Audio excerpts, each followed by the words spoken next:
ناظرین، خوف خدا میں رونا ایک عظیم الشان نیکی ہے جس کے بارے میں حضور نبی اکرم صلی اللہ علیہ وآلہ وسلم نے ارشاد فرمایا، جس بندہ مومن کی آنکھ سے خوف خدا کی وجہ سے مکی کے سر کے برابر آنسو چہرے پر بہہ نکلے تو اللہ تبارک و تعالیٰ اس پر دوزخ کی آگ کو حرام فرما دیتا ہے۔ آج کی ویڈیو میں ہم آپ کو مختلف اولیاء کرام کے خوف خدا کی وجہ سے بارگاہ الہی میں گریہ وزاری کرنے کے ایمان افروز واقعات بتائیں گے۔ حضرت محمد بن منقدر رحمۃ اللہ علیہ جب روتے تو اپنے آنسو چہرے پر ملتے اور کہتے کہ آنسوؤں کا پانی جہاں تک پہنچے گا جسم کا وہ حصہ دوزخ کی آگ میں نہیں جلے گا۔ حضرت کعب احبار رحمۃ اللہ علیہ فرمایا کرتے تھے، خدا کی قسم ایسا رونا جس سے منہ بھیگ جائے اس 1000 دینار سے بہتر ہے جو فقراء میں صدقہ کیا جائے۔ حضرت حرم بن حیان رحمۃ اللہ علیہ فرماتے تھے، خدا کی قسم میں پسند کرتا ہوں کہ کاش میں کوئی درخت ہوتا جسے کوئی اونٹنی کھا جاتی اور مینگنی کی شکل میں مجھے پھینک دیتی، اور اس طرح میں قیامت کے دن حساب سے بچ جاتا۔ میں ہر وقت اس بڑی مصیبت سے ڈرتا ہوں۔ حضرت حسین ابن علی جب وضو کرتے تو چہرے کا رنگ زرد ہو جاتا تھا۔ لوگ پوچھتے کیا بات ہے تو آپ کہتے کیا تمہیں معلوم نہیں کہ میں کس کے سامنے جا رہا ہوں؟ حضرت محمد بن واسع رحمۃ اللہ علیہ رات کا اکثر حصہ روتے ہوئے گزارتے اور خاموش نہیں ہوتے تھے۔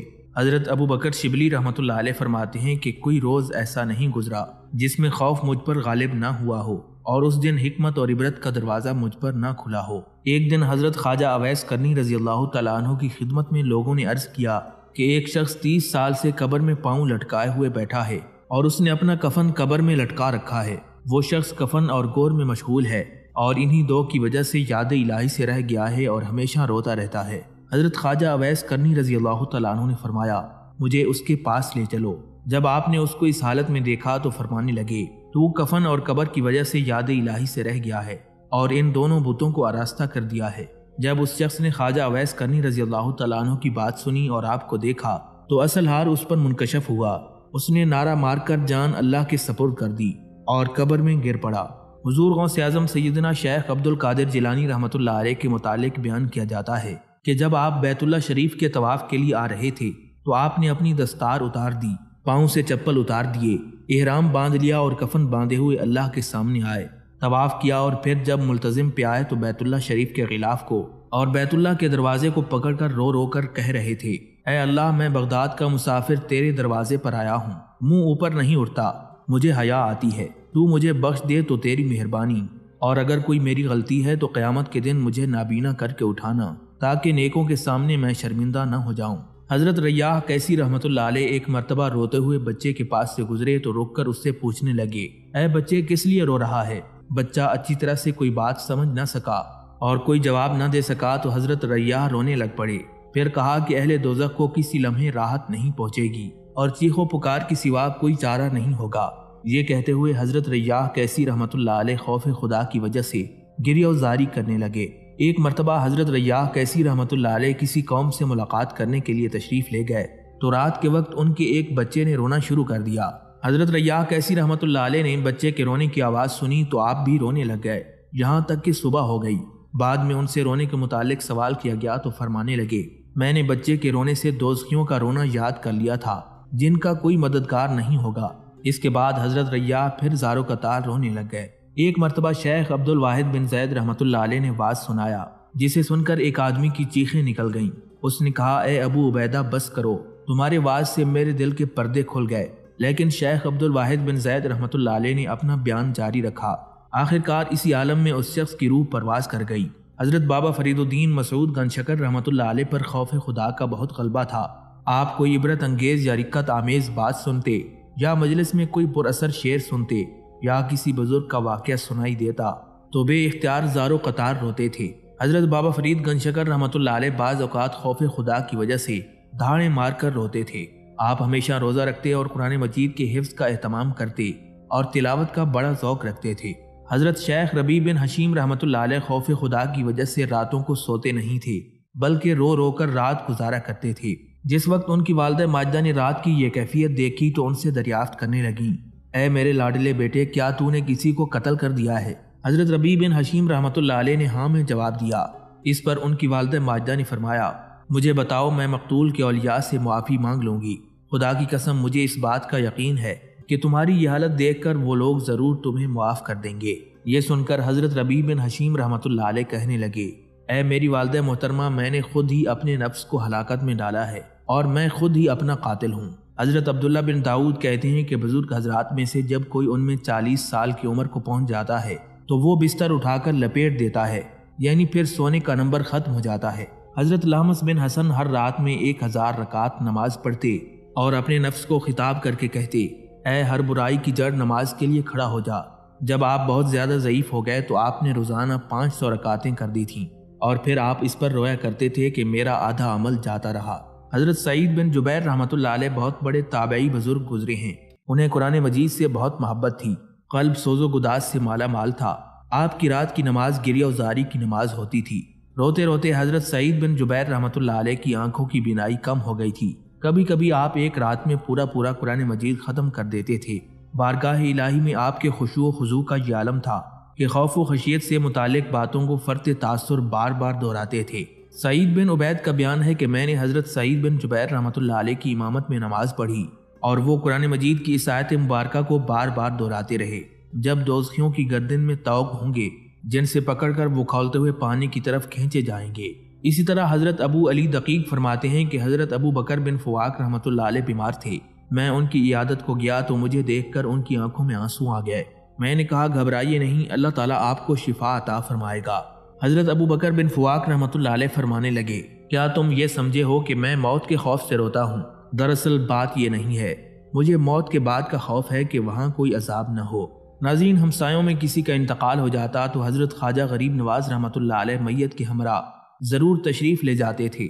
نماز جنازہ اور تدفین کے بعد جب تمام لوگ واپس چلے جاتے تو اکیلے اس کی لحد پر بیٹھے رہتے اور دعائیں جو اس وقت کے لیے موضوع ہیں پڑھتے رہتے تھے۔ ایک مرتبہ حضرت خواجہ غریب نواز رحمۃ اللہ علیہ کا پڑوسی فوت ہو گیا۔ آپ رحمۃ اللہ علیہ بھی حسب سابق جنازے کے ساتھ گئے۔ حضرت خواجہ قطب الدین بختیار کاکی رحمۃ اللہ علیہ بھی میت کے ساتھ تھے۔ لوگوں کے جانے کے بعد تک حضرت خواجہ غریب نواز رحمۃ اللہ علیہ اس ہمسائے کی قبر پر ٹھہرے رہے۔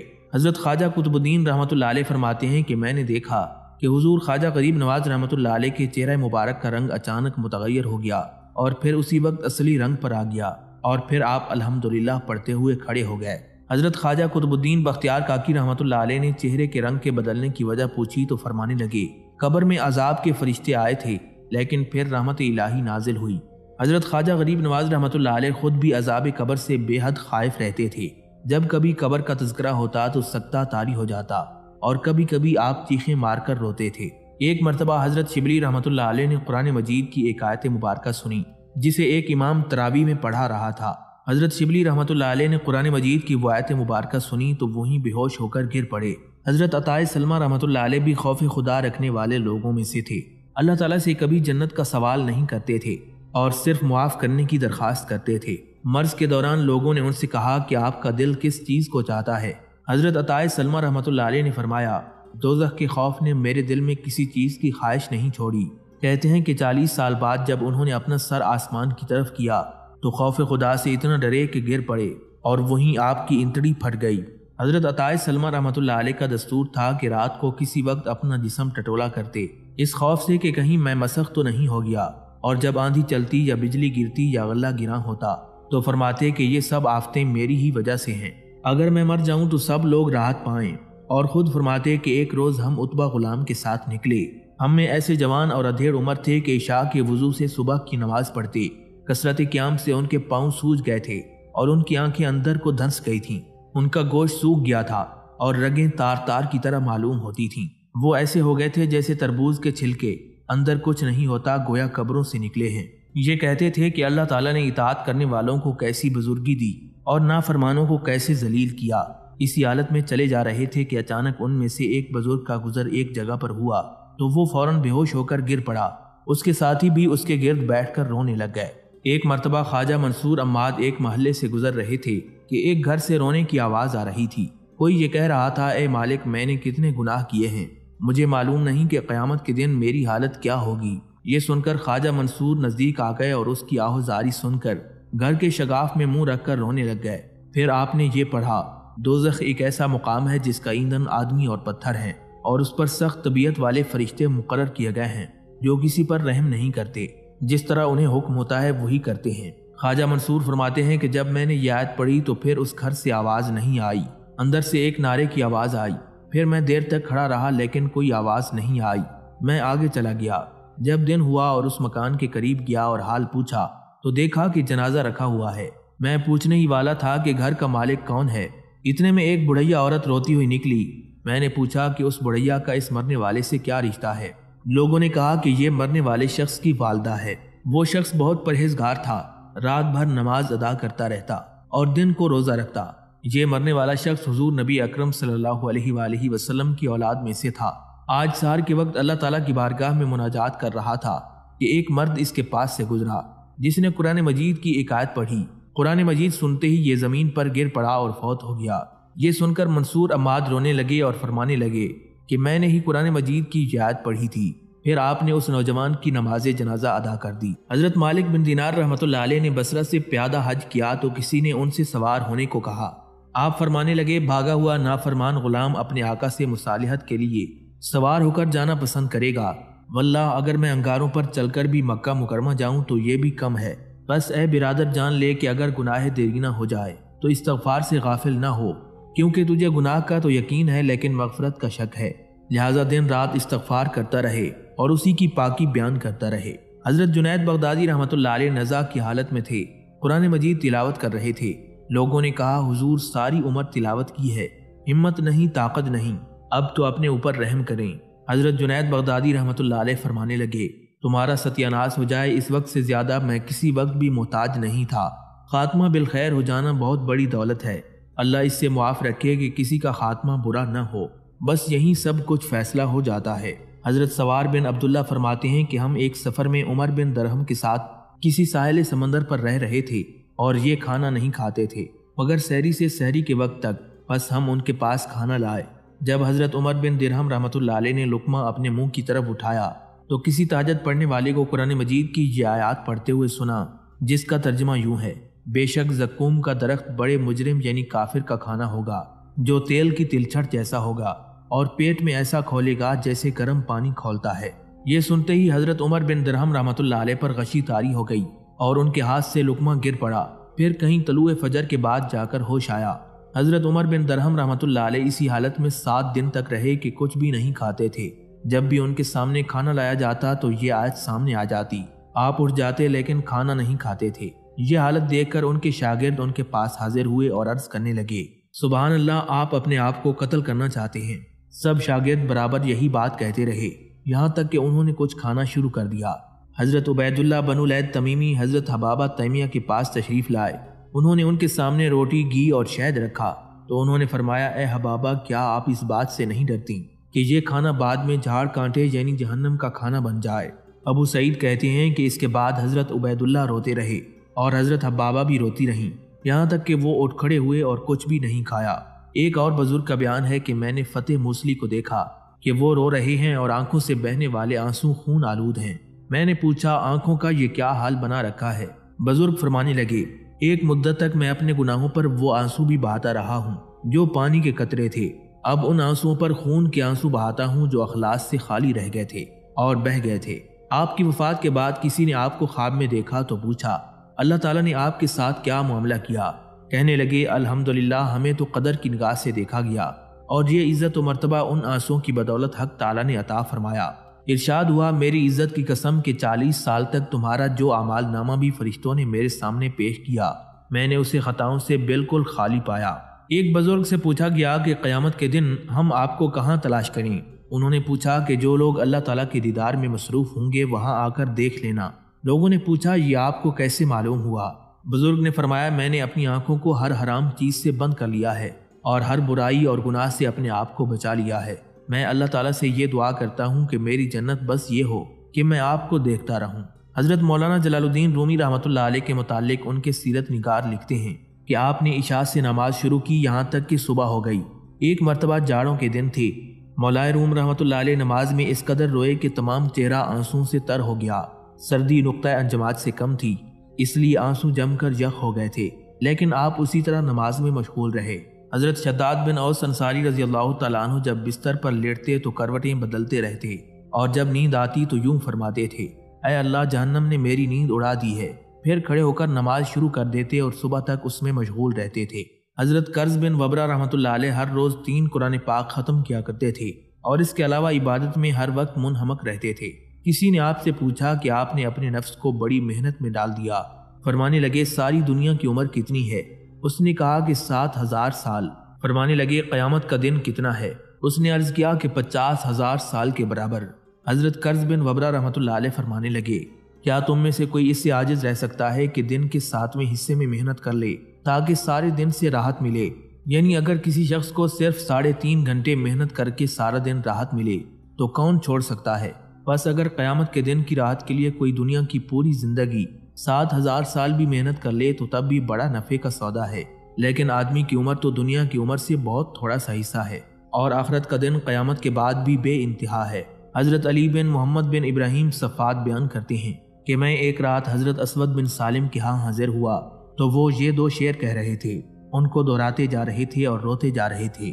میرے سامنے میدان قیامت ہے اور پروردگار بھی میرے سامنے ہے، جو مجھ سے سوال کرے گا اور پردہ فاش ہو جائے گا۔ میرے لیے اتنا کافی ہے کہ میں تلوار کی دھار جیسی پل صراط سے گزروں جس کے نیچے دوزخ ہے۔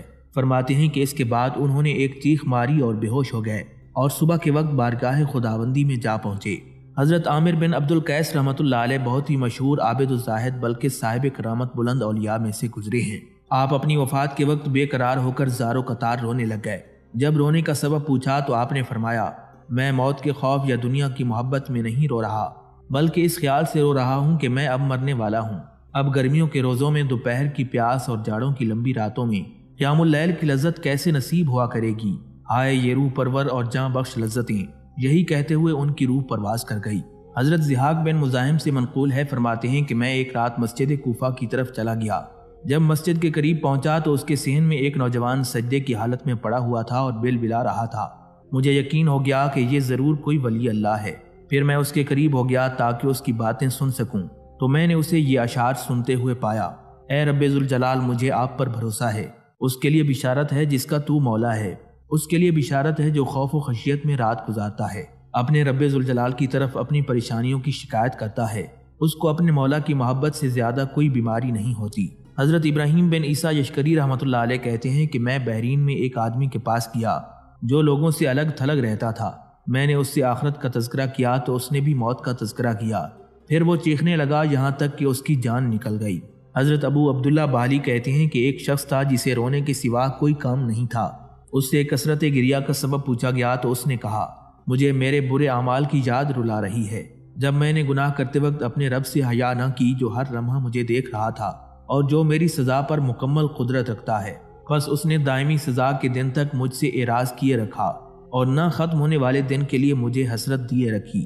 خدا کی قسم اگر مجھے اختیار دیا جائے کہ 2 چیزوں میں سے مجھے کیا پسند ہے، محاسبے کے دن جنت میں جانا یا بغیر حساب کتاب کے مٹی بن جانا، تو میں بغیر حساب کتاب کے مٹی بن جانا پسند کروں گا تاکہ میں حساب کتاب کی شرمندگی سے بچ جاؤں۔ حضرت عطا بن رباح رحمۃ اللہ علیہ پر دنیا بڑی مہربان ہوئی، لیکن انہوں نے دنیا سے ہر ممکن اجتناب کیا اور زندگی بھر صرف ایک قمیض پر گزارا کیا، اور قمیض بھی ایسی پہنی جس کی قیمت 5 درہم سے زیادہ نہیں تھی۔ بادشاہوں نے بیشتر مواقع پر آپ کو دربار میں آنے کی دعوت دی، لیکن آپ نے وہاں جانے سے اجتناب کیا۔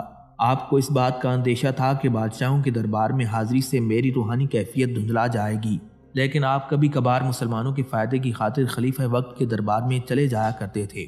ناظرین، حضرت مالک بن دینار رحمۃ اللہ علیہ ایک بار قبرستان کے پاس سے گزرے تو آپ نے دیکھا کہ لوگ ایک مردے کو دفنا رہے ہیں۔ آپ بھی ان کے پاس جا کر کھڑے ہو گئے۔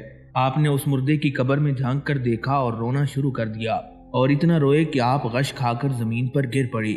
لوگوں نے مردے کو دفنایا اور اسی چارپائی پر ڈال کر حضرت مالک بن دینار کو آپ کے گھر لے آئے۔ جب آپ کو کچھ افاقہ ہوا اور آپ ہوش میں آ گئے تو لوگوں سے کہنے لگے کہ مجھے خدشہ ہے کہ لوگ مجھے پاگل کہنا شروع کر دیں گے اور گلی کے بچے میرے پیچھے لگ کر شور مچانا شروع کر دیں گے، ورنہ میں پھٹے پرانے کپڑے پہنتا، سر میں خاک ڈالتا اور گلی گلی کوچا کوچا گھوم گھوم کر لوگوں سے کہتا لوگوں جہنم کی آگ سے بچو۔ لوگ میری حالت کو دیکھتے تو پھر اللہ کی نافرمانی نہ کرتے۔ پھر جب حضرت مالک بن دینار رحمۃ اللہ علیہ کی وصال کا وقت قریب آ گیا تو آپ نے اپنے شاگردوں کو وصیت فرمائی، عزیزو جو کچھ میں نے تمہیں سکھایا ہے اس کا حق ادا کرنا اور میری وصیت کو یاد رکھنا۔ جب میں مر جاؤں تو میری پیشانی پر لکھوا دینا یہ مالک بن دینار اپنے آقا کا بھاگا ہوا غلام ہے۔ پھر مجھے چارپائی پر ڈال کر قبرستان کی طرف مت لے کر جانا، بلکہ میری گردن میں رسی ڈالنا، میرے ہاتھ پاؤں باندھنا، اور جس طرح بھاگے ہوئے غلام کو منہ کے بل گھسیٹ کر اس کے آقا کے پاس لے جایا جاتا ہے، اسی طرح لے جانا۔ جب قیامت کے روز مجھے قبر سے اٹھایا جائے تو 3 چیزوں کا دھیان رکھنا۔ ایک تو یہ کہ اس دن میرا چہرہ سفید ہوتا ہے یا سیاہ۔ دوسرا یہ کہ جب اعمال نامے تقسیم کیے جا رہے ہوں گے تو دیکھنا کہ مجھے دائیں ہاتھ میں اعمال نامہ ملتا ہے یا بائیں ہاتھ میں۔ تیسرا یہ کہ جب میں میزان عدل کے پاس کھڑا ہوں گا تو دیکھنا کہ میری نیکیوں کا پلڑا بھاری ہے یا برائیوں کا۔ یہ کہہ کر حضرت مالک بن دینار رحمۃ اللہ علیہ نے زار و قطار رونا شروع کر دیا۔ اسی طرح کافی دیر روتے رہے، پھر کہنے لگے کاش مجھے میری ماں نے نہ جنم ہوتا تاکہ مجھے قیامت کی ہولناکیوں اور ہلاکتوں کی خبر ہی نہ ہوتی اور نہ ہی مجھے ان کا سامنا کرنا پڑتا۔ جب رات کا وقت ہوا تو آپ کی حالت غیر ہونے لگی۔ اس وقت غیب سے آواز آئی، مالک بن دینار قیامت کی ہولناکیوں اور ہلاکتوں سے امن پا گیا۔ حضرت حارث بن سعید بیان کرتے ہیں کہ ہم حضرت مالک بن دینار رحمۃ اللہ علیہ کی مجلس میں بیٹھے تھے کہ اسی دوران ایک قاری نے سورہ زلزال کی تلاوت شروع کر دی۔ حضرت مالک بن دینار رحمۃ اللہ علیہ اور اہل مجلس بے اختیار اشکبار ہو گئے۔ قاری جب اس آیت پر آیا، جو شخص ذرا برابر نیکی کرے گا قیامت کے دن اسے اپنے سامنے پائے گا، اور جو رائی کے برابر بھی برائی کرے گا حشر کے میدان میں اس کے روبرو آ جائے گی۔ یہ سن کر حضرت مالک بن دینار رحمۃ اللہ علیہ بے ہوش ہو گئے۔ لوگ انہیں اسی حالت میں وہاں سے اٹھا کر لے گئے۔ آپ کے شاگرد نے یہ آواز سنی تو دوڑ کر آپ کے پاس کیا، دیکھا تو آپ پر نزا کی کیفیت طاری تھی اور آپ نے اپنی شہادت کی انگلی آسمان کی طرف اٹھائی ہوئی تھی اور کلمہ طیبہ کا ورد کر رہے تھے۔ آپ نے آخری بار لا الہ الا اللہ محمد رسول اللہ کہا اور وصال فرما گئے۔ عبداللہ خفیف نامی ایک بزرگ 40 سال تک نہیں سوئے اور خوف خدا میں اس قدر روئے کہ ان کے رخسار مبارک میں گڑھے پڑ گئے۔ جب وہ قیامت اور قبر کی حکایت بیان فرماتے تو بید کی طرح کانپتے اور بے ہوش ہو کر گر پڑتے اور مچھلی کی طرح تڑپتے تھے۔ جب ہوش میں آتے تو قرآن مجید کی یہ آیت پڑھتے، فریق فی الجنت و فریق فی السعیر، ایک گروہ بہشت میں ہوگا اور ایک دوزخ میں۔ پھر رو کر فرماتے کہ معلوم نہیں کہ میں کس گروہ میں ہوں گا۔ آخری عمر تک ان کی یہی حالت رہی اور اسی حالت میں انہوں نے دار فانی سے کوچ کیا۔ امام اعظم ابو حنیفہ رحمۃ اللہ علیہ مسلسل 30 سال تک نہیں سوئے۔ اس عرصے میں جب کبھی آپ پر نیند کا غلبہ ہوتا تو ایک دن رات بلکہ زیادہ عرصے تک بے ہوش رہتے تھے۔ جب ہوش میں آتے تو نفس کو جھڑکتے اور فرماتے، اے نفس تو نے کوئی ایسی اطاعت نہیں کی جو بارگاہ الہی کے شایان شان ہو اور جس طرح اس کا حق ہے۔ اے نفس تو دنیا و آخرت میں بے بس رہے گا۔ اس طرح امام اعظم ابو حنیفہ رحمۃ اللہ علیہ نے ساری زندگی بسر کی اور اپنا ماتم خود کرتے اور روتے رہے۔ قرآن مجید کی تلاوت کے وقت عذاب کی آیت پر پہنچتے تو 1 سال یا 2 سال عالم تحیر میں کھڑے رہتے، لیکن اس طرح کسی مخلوق کو اطلاع نہیں ہوتی تھی۔ جب ہوش میں آتے تو فرماتے کہ بڑے ہی تعجب کی بات ہوگی اگر ابو حنیفہ کو قیامت کے دن خلاصی نصیب ہو جائے۔ ایک مرتبہ حضرت داؤد طائی رحمۃ اللہ علیہ ایک مقبرے میں داخل ہوئے تو وہاں ایک عورت کو یہ اشعار کہتے ہوئے سنا، تو یہاں حشر کے وقت تک مقیم ہے، تیری ملاقات کی امید نہیں، حالانکہ تو قریب ہے۔ تیری بوسیدگی دن رات بڑھی جاتی ہے اور بوسیدگی کی طرح تو بھلایا جا رہا ہے، حالانکہ تو بہت محبوب ہے۔ یہ اشعار سننے کے بعد حضرت داؤد طائی علم حاصل کرنے کے لیے آ گئے۔ پھر وہ برابر علم حاصل کرتے رہے اور عبادت میں مصروف رہے، حتیٰ کہ اہل کوفہ کے سردار بن گئے۔ یوسف بن اسبات کہتے ہیں کہ حضرت داؤد طائی کو وراثت میں 20 دینار ملے تھے جنہیں انہوں نے 20 سال تک کھایا۔ ابو نعیم کہتے ہیں کہ حضرت داؤد طائی بچا کچا کھا پی لیتے تھے مگر تازہ روٹی نہیں کھاتے تھے۔ ایک مرتبہ حضرت داؤد طائی کے پاس ایک آدمی آیا، اس نے کہا کہ آپ کی چھت کی لکڑی ٹوٹ گئی ہے۔ حضرت داؤد طائی نے جواب دیا، مجھے اس گھر میں 20 سال ہو گئے ہیں اور میں نے چھت کی طرف نہیں دیکھا۔ ان جیسے لوگ خواہ مخواہ نظر ڈالنے اور دیکھنے کو فضول باتوں کی طرح ناپسند کرتے تھے۔ حضرت ابراہیم اجلی رحمۃ اللہ علیہ کے کندھوں اور پشت پر جب کوئی مچھر بیٹھتا اور اس سے آپ کو تکلیف ہوتی تو آپ اپنے آپ کو مخاطب کر کے فرماتے، تیری حالت تو یہ ہے کہ تو مچھر کی آہٹ یا ڈنک سے تکلیف میں مبتلا ہو جاتا ہے۔ ذرا سوچ، جہنم میں رہنے والے تو بڑے بدبخت اور بڑے درد مند ہوں گے۔ شیخ عبداللہ اندلسی حضرت شبلی رحمۃ اللہ علیہ کے پیر و مرشد تھے۔ آپ عیسائیوں کی بستی کے قریب سے گزر رہے تھے کہ اس بستی کے اوپر صلیبیں لٹک رہی تھیں۔ تھوڑی دیر کے بعد وہ ایک کنویں پر عصر کی نماز ادا کرنے کے لیے وضو کرنے گئے۔ وہاں کسی لڑکی پر نظر پڑی تو آپ کا سینہ وہیں خالی ہو گیا۔ اپنے مریدین سے کہنے لگے کہ جاؤ، واپس چلے جاؤ، میں ادھر جا رہا ہوں جس طرف یہ لڑکی ہوگی، میں اس کی تلاش میں ضرور جاؤں گا۔ مریدین نے رونا شروع کر دیا، کہنے لگے شیخ آپ کیا کر رہے ہیں؟ یہ وہ شیخ تھے جنہیں 1,00,000 حدیثیں یاد تھیں، قرآن مجید کے حافظ تھے، سینکڑوں مسجدیں اور خانقاہیں ان کے دم قدم سے آباد تھیں۔ وہ کہنے لگے اب میرے پلے کچھ نہیں رہا جو میں تمہیں دے سکوں، اب تم مجھ سے دور چلے جاؤ۔ یہ کہہ کر شیخ عبداللہ اندلسی بستی میں چلے گئے۔